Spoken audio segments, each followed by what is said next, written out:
vamos a platicar con Maridalia Gómez sobre qué es lo que sucedió. Lo primero que te quiero preguntar, Maridalia, es si la Fiscalía ya confirmó que efectivamente solicitó la orden de aprehensión y si efectivamente un juez se la obsequió. Buenos días, Raimundo. Buenos días a todos. No ha confirmado hasta ahora la Fiscalía General de la República esta orden de aprehensión, ni siquiera ha referido los delitos, por supuesto, ni tampoco el juez. En este momento no existe nada oficial por parte de la autoridad que debería ser la que procesó este requerimiento. Ahora, claro, que con la declaración del senador Ricardo Monreal, sobre todo con la información que proporcionó Santiago Nieto sobre el congelamiento de las cuentas y también con la alerta que emite Migración para que no salga del país, para evitar que salga del país, o la ficha roja que solicita la Fiscalía General de Interpol, pues me parece que sin confirmar lo están confirmando. Es una información confirmada. Y esto me lleva a lo siguiente, a dos temas de orden legal. El ministro de la Suprema Corte de Justicia, Juan Luis González Alcántara, emitió un fallo en donde, era sobre una controversia, en donde decía que el Congreso Federal que desaforó al gobernador García Cabeza de Vaca no tenía o no era superior al Congreso estatal. El Congreso de Tamaulipas, que no homologó el desafuero del Congreso Federal de acuerdo con el artículo 111 constitucional, en donde hay una enorme discusión de interpretación jurídica y hay una corriente de opinión que dice que el artículo 111 constitucional, el Congreso Federal puede actuar únicamente en el tema de funcionarios federales. Pero más allá de esta interpretación jurídica y esta discusión entre constitucionalistas, el hecho es que sí existe un fallo y en vísperas de que supiéramos que se había girado una orden de aprehensión, la Fiscalía General de la República dijo que iba a pedirle a la Suprema Corte de Justicia que revisara el fallo del ministro González Alcántara. Entonces, si esto dice la Fiscalía y al día siguiente lo que nos enteramos es que hay una orden de aprehensión, ¿qué es lo que esto significa? ¿Cómo podemos nosotros entender que dice una cosa y hace otra? Después de consultar varios especialistas en derecho constitucional y también penal, Raimundo, todos ellos, y muy reconocidos, llegan a la conclusión de que la Fiscalía que pretendió crear un vacío al momento de generar esta queja.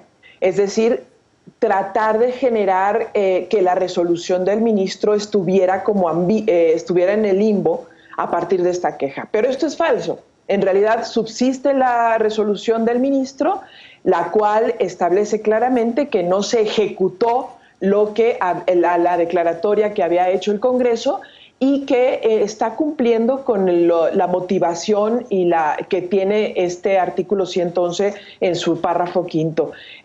Por ese lado, la Fiscalía inmediatamente, Raimundo, está violando la Constitución y las leyes secundarias como el Código Penal. ¿Por qué?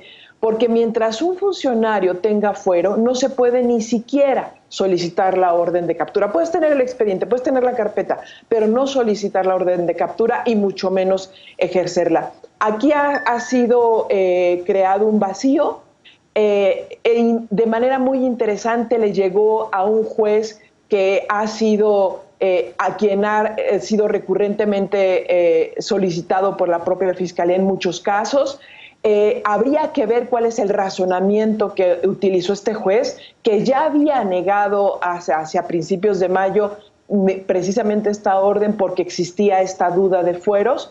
Y hay otro elemento, Raimundo. El Congreso, que debería también pelear a través de una controversia constitucional cuál es el sentido de este artículo que está, digamos, en el limbo, no ha hecho nada. Y sin embargo, ya se habla de una crisis constitucional en el Estado, es decir, se está acercando y orillando a que prácticamente una desaparición de poderes, para que pueda ser detenido el gobernador.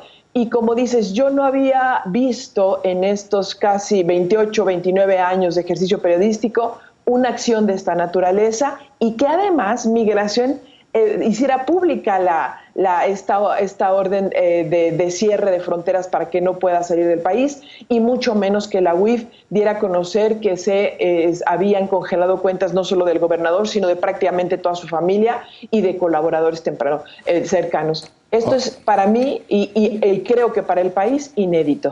Oye, tengo entendido, y esto lo digo a partir de lo que he escuchado, de lo que escuché ayer de algunos abogados, que informar, solamente informar que existe una orden de aprehensión, vulnera, lastima el debido proceso. ¿Esto es correcto? Así es, estamos frente a una acción, a varias acciones que están violentando el debido proceso.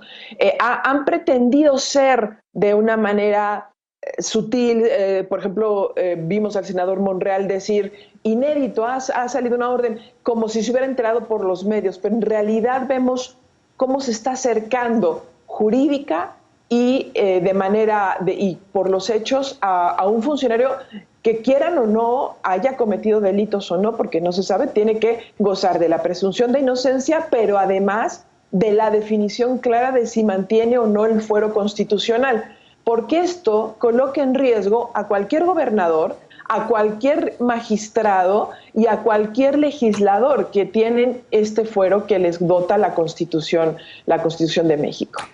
María, la pregunta hipotética, pero es parte de los escenarios. ¿Qué es lo que sucedería en términos legales si detienen al gobernador García Cabeza de Vaca?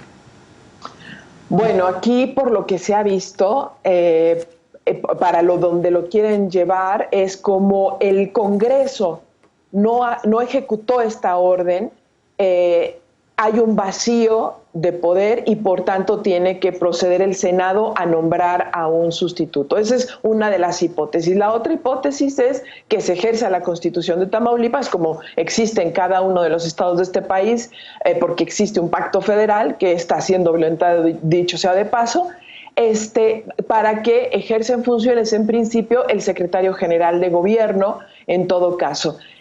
El hecho de que sea capturado el funcionario, que seguramente está tramitando un amparo en razón a la protección constitucional del fuero, esto ya colocará en riesgo el proceso jurídico en su contra por los presuntos delitos que se le imputan. Es decir, colocará un caso en una condición inédita y que los jueces y el Poder Judicial podrían verse en entredicho dependiendo cómo resuelvan este caso. María Gómez, muchísimas gracias por esta explicación. Muy buenos días, cuídate mucho. Muy buenos días.